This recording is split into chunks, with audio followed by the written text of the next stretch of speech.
In the forgotten outskirts of Ravi Street stood a house so abandoned, so swallowed by age and silence, that even birds avoided landing on its roof, and people crossed the road rather than walk beside its leaning walls.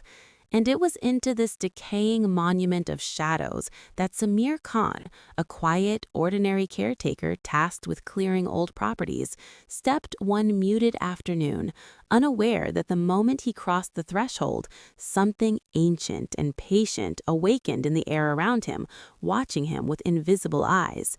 The dusty floor groaned beneath his boots, the stale smell of untouched decades pressed against his nose, and yet, strangely, something inside the house felt expectant, as though it had been holding its breath for far too long, waiting not for a visitor, but for him specifically.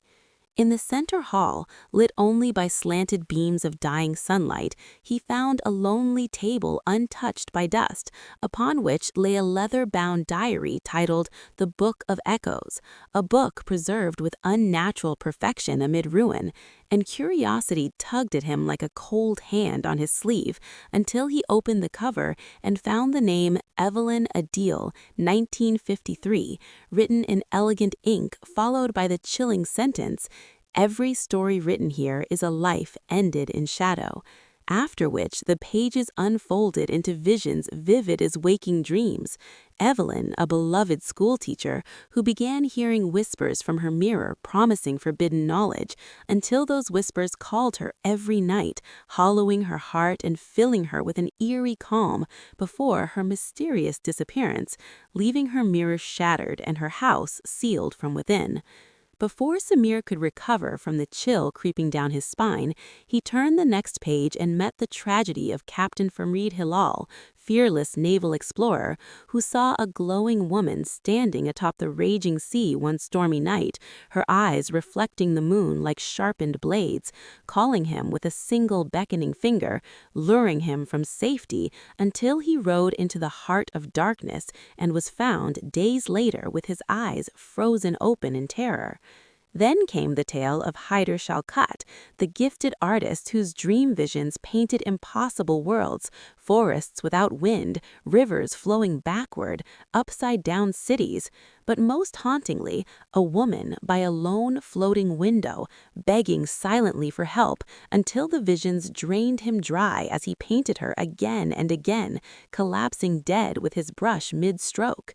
Horrified, Samir snapped the diary shut, only for a sudden icy draft to sweep the hall as the chandelier trembled overhead, and a new window, one he had not seen before, appeared clear and bright against the wall, showing not the street outside, but a swirling void of gray mist in which a shadow moved with unsettling grace. When he turned back to the diary, its pages flipped themselves until the final one revealed his own name freshly inked, Samir Khan, 2025, on a blank page waiting to be filled, and panic tightened inside him like a coiling rope as footsteps echoed behind him. From the glowing window emerged the woman he had seen in every story, her form pale, drifting as if part smoke, part sorrow, and she approached not with malice, but with a burden older than time, telling him in a trembling voice that she was bound to the house, imprisoned between worlds by the diary which devoured souls who resisted their destined tragedies, explaining that each person written in the book tried to escape fate, only to be consumed by the void behind the window, and that she had chosen Samir, unlike the others, to break the curse rather than become part of it. The house groaned like a living beast as the void pulsed violently, mist spilling into the room in silent screams, and she urged him to write his story in the blank page before the shadows claimed him, to choose an ending rather than be swallowed by the one the house intended. Trembling, Samir grabbed the ancient pen beside the diary and began writing his truth, how he had come by accident, how he refused to run, how he chose not death but defiance, and each word he carved into the page made the void shriek louder, the walls shake like bones rattling, the window crack and splinter with blinding light, as if the house itself were being torn apart from the inside, until finally he wrote the final declaration, "I choose to live," and the diary erupted in radiant fire that dissolved the woman into a peaceful shimmer of released spirit, while the void yanked back its mist, collapsing into nothingness like a dying storm.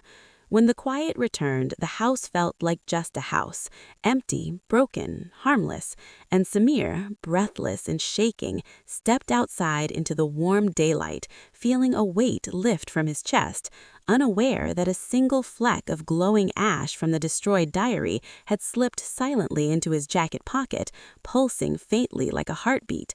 And as he walked away thinking the nightmare had ended, a soft whisper arose from the ember, a whisper only he could hear, calling his name with dreadful familiarity. Samir. Samir Khan thought the nightmare was over.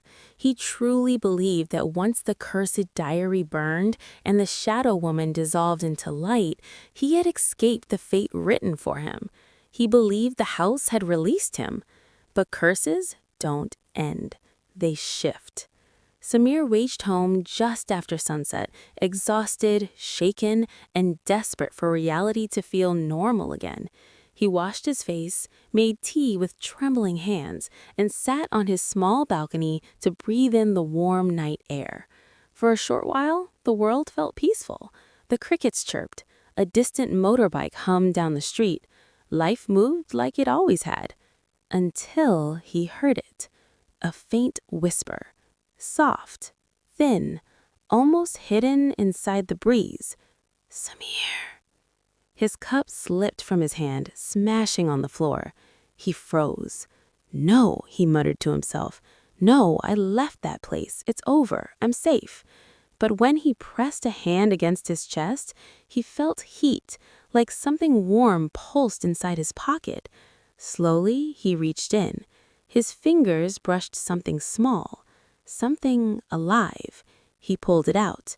A glowing ember, no bigger than a tear, rested in his palm, pulsing with soft orange light, like a heartbeat trapped in ash. Samir stumbled back so fast he nearly fell. How did you get here? The ember pulsed faster, as if responding. A whisper arose again, clearer this time. You finished the story, but the story didn't finish you. Samir staggered into the house, slammed the balcony door shut, and threw the ember onto the floor. But instead of dimming, the ember rolled slowly across the tiles, burning no surface, until it stopped at his feet. It pulsed again, and suddenly, a crack split across it. Samir gasped and stepped back. The ember cracked again, and then it opened like a seed breaking apart. From its center leaked a thin stream of dark mist that curled upward, forming a shape, the shape of a hand, pale, slender, trembling. No, not again, Samir whispered, backing toward the wall. The mist hand reached toward him, then the second hand, then the outline of a face, not the woman from the house, someone else. A girl, no older than 19, her features sharp with fear and pleading desperation, her eyes glowing with the same faint ember light. Help me, she said, her voice weak and breaking. Samir froze. Every muscle in his body turned to stone. Who are you? I'm the one who came before you. Her form flickered like a candle flame. I wrote my name in the diary, but I never finished my story. I wasn't strong enough. I couldn't escape the void. You broke the house's curse for yourself, but the others were still trapped. Samir's stomach twisted. You mean there are more?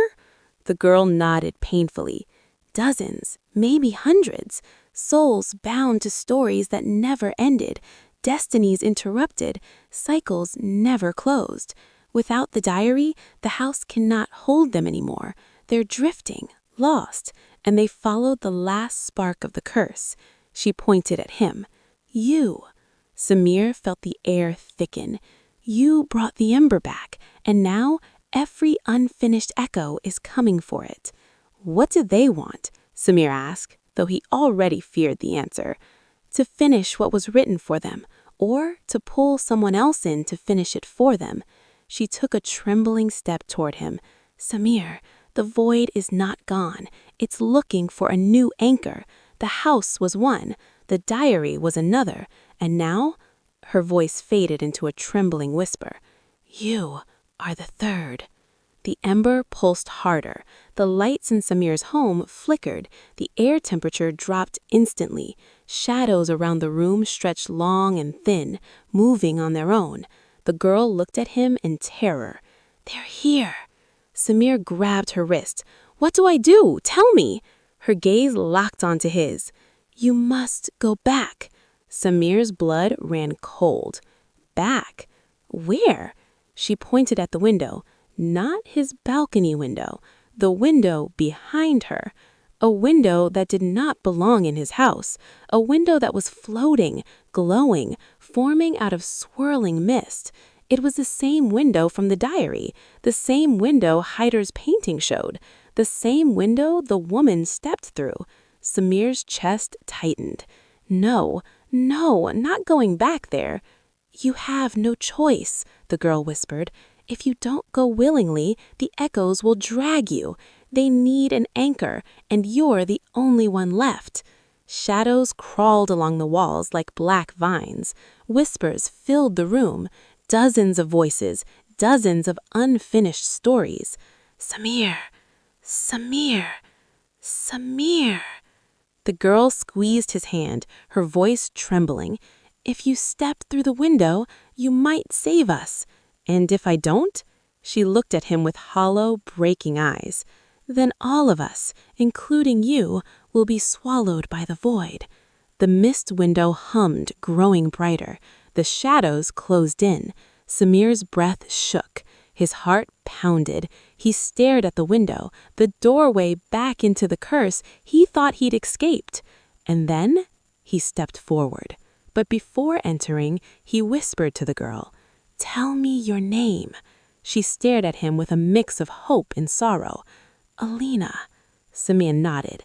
Alina, I'm going to finish your story. And with that, Samir stepped through the forgotten window. The moment Samir stepped through the floating window, the world behind him dissolved like smoke, and he found himself falling, not downward, but through a space without direction. Time did not feel like seconds. It felt like long breaths of something ancient, inhaling and exhaling around him. Colors twisted into each other, shadows curled like living creatures, and faint whispers drifted through the void, like broken memories searching for meaning. Then his feet touched the ground, or something that felt like ground. He wasn't in the abandoned house. He wasn't in his world at all.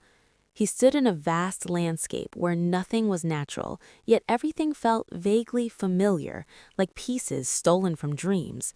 The sky was cracked into floating fragments of night and daylight, shifting slowly like a giant shattered mirror. The ground beneath him was made of shifting gray sand that shimmered like ash.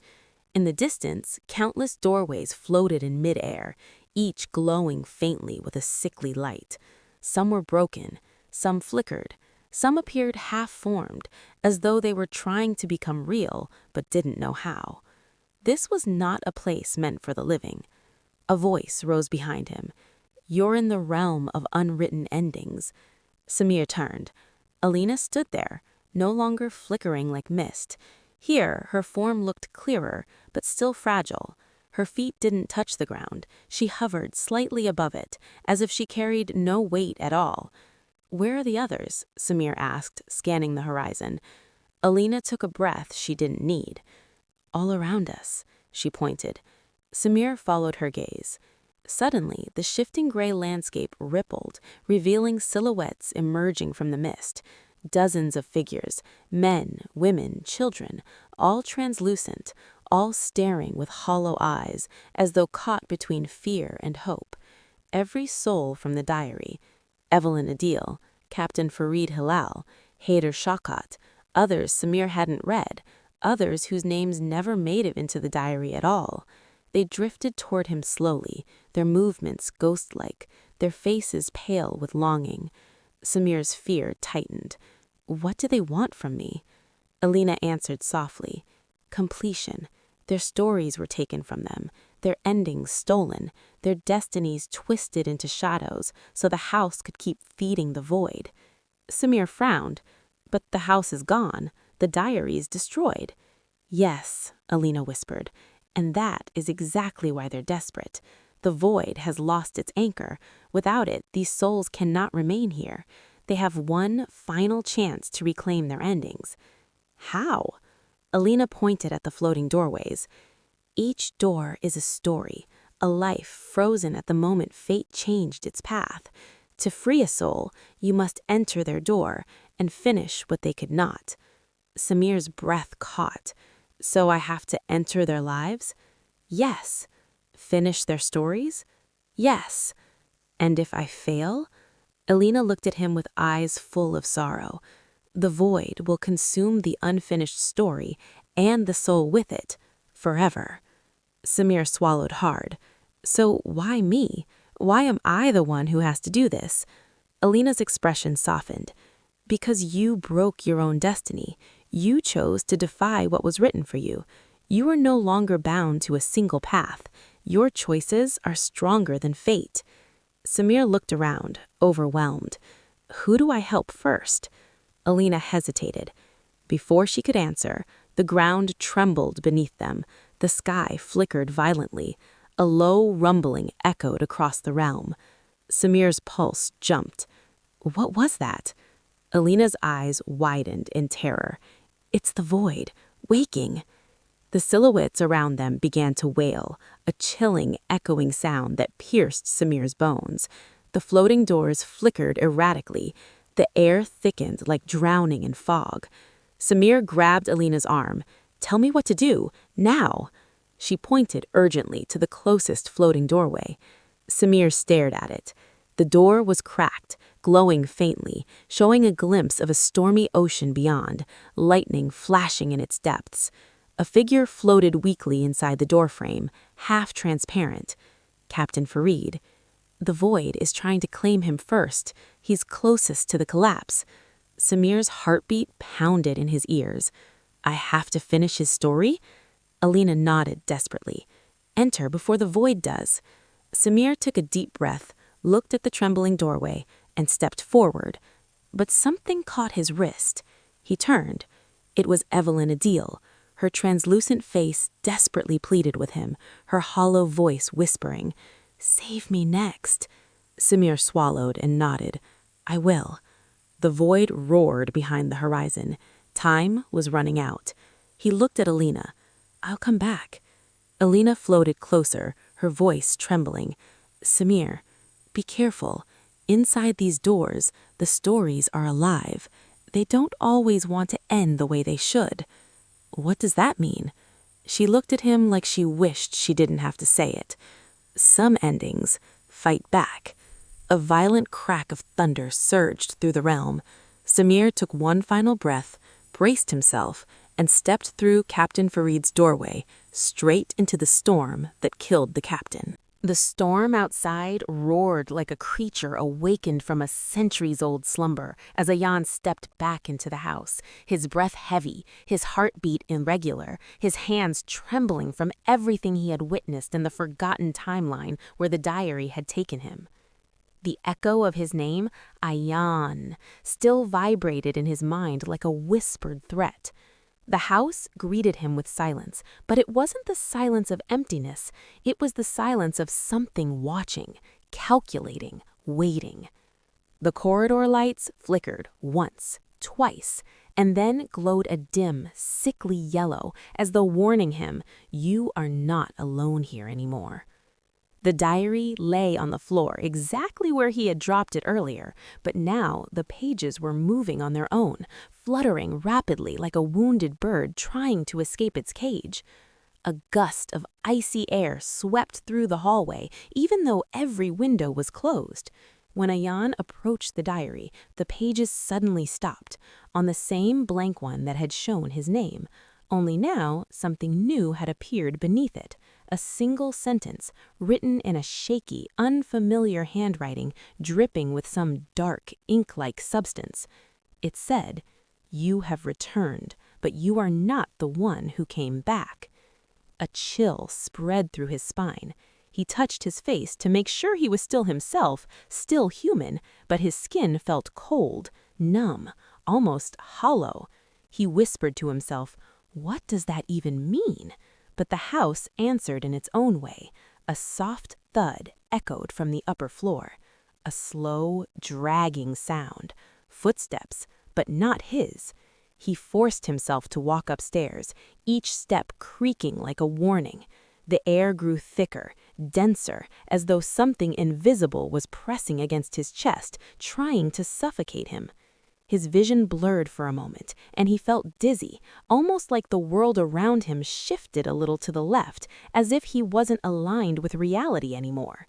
When he reached the top of the staircase, the corridor ahead stretched longer than it should have, extending unnaturally into darkness.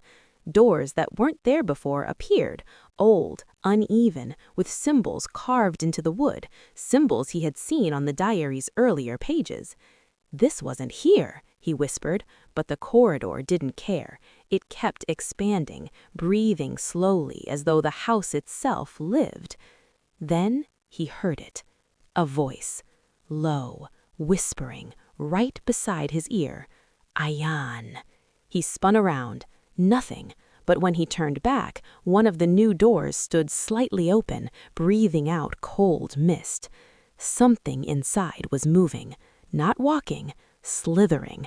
He felt fear crawl under his skin, but something else pushed him forward. Maybe courage, maybe fate, or maybe the diary pulling him deeper into its trap. He pushed the door open wider. The room inside was enormous, far bigger than the house should allow, an entire hall with broken mirrors hanging from every wall. Each mirror showed a different version of him, one terrified, one angry, one crying, one whispering something he couldn't hear, and one smiling eerily. The smiling reflection slowly lifted its hand and pointed at him, though Ayan himself didn't move. Then, in the mirror, behind the reflection of Ayan, a tall shadow materialized. Long, distorted, its face hidden, its fingers sharp. It leaned close to the mirror, Ayan's reflection, and whispered, though Ayan heard the voice directly inside his skull. "You should not have returned to this timeline." Ayan stumbled back as the reflections all began to move on their own. Some pressed their hands against the glass as if trapped. Others screamed soundlessly, their mouths wide open. The smiling reflection tilted its head at an unnatural angle and tapped the glass 3 times, each tap echoing through the room like a hammer striking bone. The mirrors began to crack, lines splitting like veins, and all reflections started whispering the same thing in unison. "Someone else came back with you." Ayan felt the temperature drop even further, his breath visible in front of him.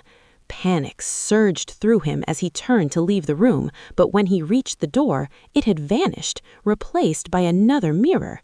In this mirror, he looked normal at first, until his reflection's eyes turned pitch black. The reflection grinned, not a human grin, but something wide, sharp, wrong. The glass rippled like water, and the reflection stepped 1 foot out of the mirror. Ayan froze. The reflection looked at him with hollow black eyes and whispered, "You are the story's next tragedy." Before Ayan could react, the diary, left behind in the hall, flipped open on its own. Pages flew violently, glowing with a strange black gold light. A pull, a force, like gravity mixed with magic, dragged him backwards out of the mirror room. He stumbled into the hallway as the door behind him slammed shut and disappeared, leaving only a blank wall. The diary now hovered in midair, pages spinning like a storm. The house shook, the walls groaned, the air screamed. Then, everything stopped. The diary dropped to the floor. The house fell silent, and Ayan heard a whisper inside his head, gentle but chilling. "Part of you never left the past." He looked down. A shadow stretched behind him, but it wasn't his.